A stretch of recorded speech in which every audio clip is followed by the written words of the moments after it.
تباشر الحملة الأمنية المشتركة بشرطة منطقة الرياض ممثلة بالضبط الإداري وأمانة منطقة الرياض ممثلة بصحة البيئة حملة أمنية مشتركة على أحد المواقع. تابعونا.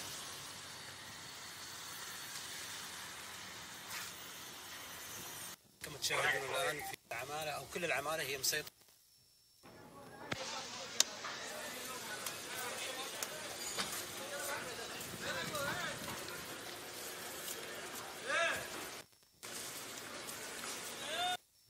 يتم القبض على الباعة المتجولين والباعة الجائلين قصد الخضار والفواكه في الشارع. طبعا اليوم الحملة الأمنية المشتركة بالفرق الرسمية. طبعا كما تشاهدون أحد العمالة يقوم ببيع الشرايح. لحظة مشاهدة الحملة الأمنية المشتركة بشرطة منطقة الرياض ممثلة بالضبط الإداري يتم بيعها من قبل العمالة أحد العمالة. طبعا لا نستبعد أن يتم بيعها في المطاعم والبوفيهات.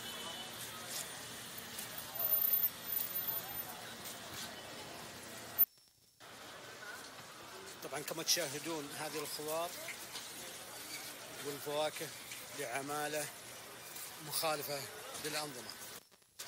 الحملة الأمنية المشتركة بشرطة منطقة الرياض نفذت حملة مشتركة والقبض على الباعة المتجولين أو الباعة الجائلين.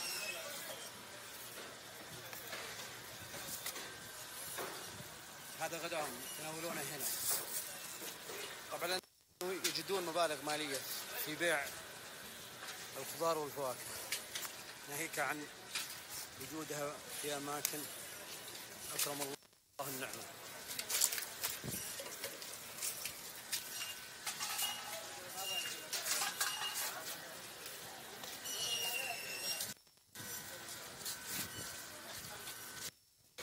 شرطة الرياض تلقي القبض على عدد من العمالة الباعة الجائلين المخالفين أو اللي يعملون بحسابهم الخاص في بيع الخضار والفواكه في قبضة شرطة منطقة الرياض.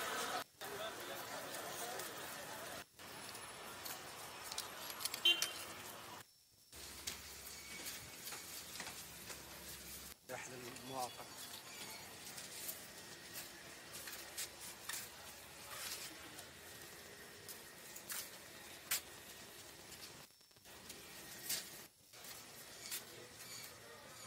هذا مستودع لهم مليان كله بساس للأسف الشديد.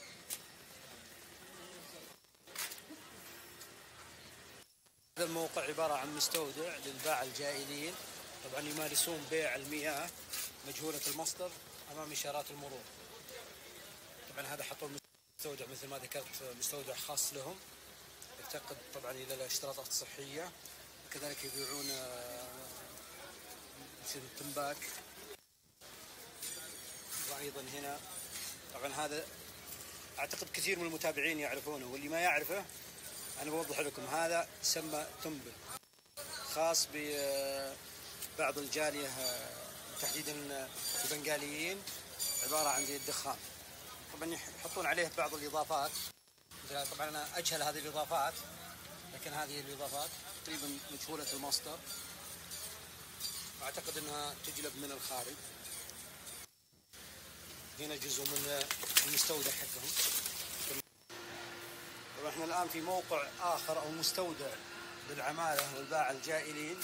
هذا مستودع مثل ما ذكرت لكم جميع المستودعات اللي يوضع فيها الخضار والفواكه غير صحية وتفتقر إلى أدنى أبجديات المستودع الصحي كما تشاهدون.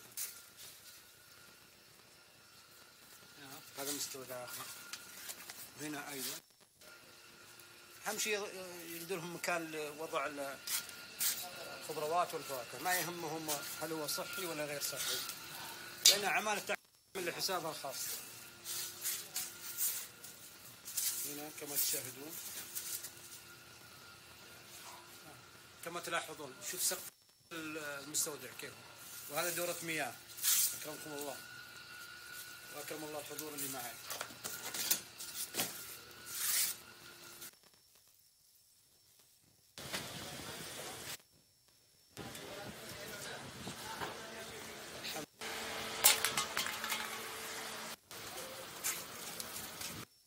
الجائلين في قبضة الحملة الأمنية المشتركة. الباعة الجائلون في قبضة الحملة الأمنية المشتركة. اسحب.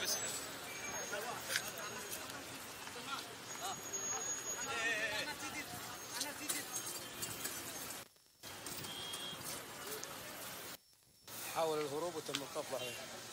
طبعا يعملون له حساب مرة خاص.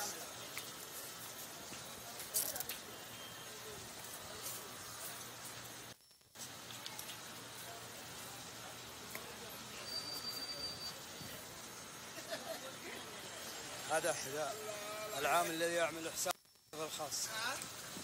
كويس هذا؟ ما في كويس. الجميع نبغى بس تعاونكم. تعاونكم مع الحملة الأمنية المشتركة بشرطة منطقة الرياض. والله غش وما تدري وش مصدر هذه المشكلة. أكدت الحملة الأمنية المشتركة بشرطة منطقة الرياض من القبض على عدد من العمالة الجائلين. طبعا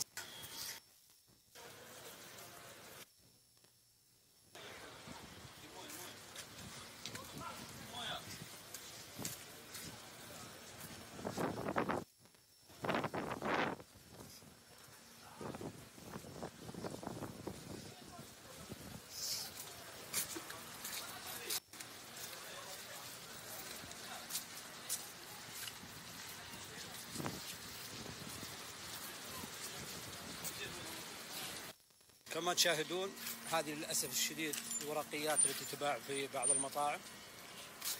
كما تلاحظون هذا البس نايم على هذه الخضار والفواكه أو الورقيات، وتباع للأسف في المطاعم وتاكلون منها. أكيد نهايتكم بعد أكل هذا على المستشفيات.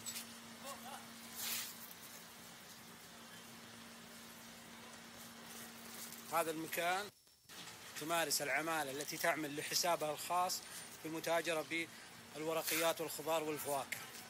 مشكور الحفاظ ممثلة بالضبط الإداري التي تعمل. طيب ليه أنت ياخذ من هذا؟ هذا ما في كويس. لا هذا كويس. أنت يعني ياخذ هذا كويس هذا ما في كويس. مين نفر هذا؟ من صاحب هذا؟ ما في معلوم؟ هو يهرب؟ ولا شرطة يمسك؟ أنا يجي ممكن هذا خربان أو ما في سيل أنا أنت يا أخي ها؟ ونفر ثاني يودي بقالة ها؟ ممكن ها؟ كما تشاهدون طبعا لحظة مشاهدتهم للحملة الأمنية المشتركة هربوا من موقعهم. طبعا غالبيتها للأسف الشديد طول العمر تالفة وغير صالحة للاستهلاك الآدمي. حد يبغى ياكل من دي؟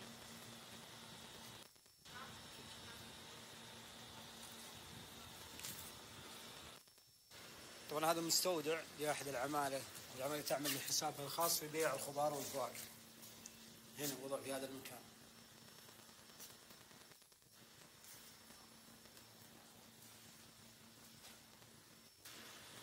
الخضار حقتهم والفواكه حقت العامل وتم القبض عليه.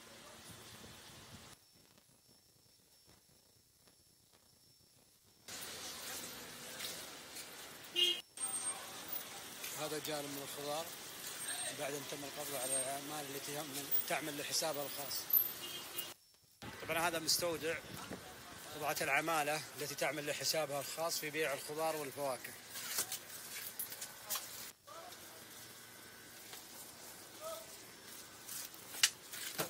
وبيعات حقتهم كما تلاحظون 600 ريال 700 800 220 في أعداد.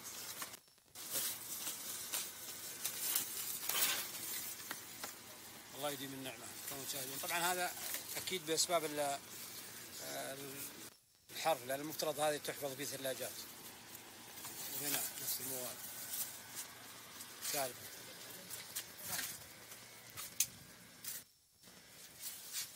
هنا جانب البصل والثوم. طبعا ما في إضاءة. طبعا هذا المستودع الخاص بالثوم والبطاطس والبصل هو عبارة عن دورة مياه أكرمكم الله.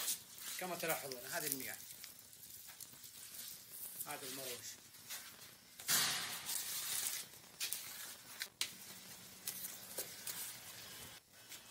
ادوات طبعا وسيله تنقل من دراجات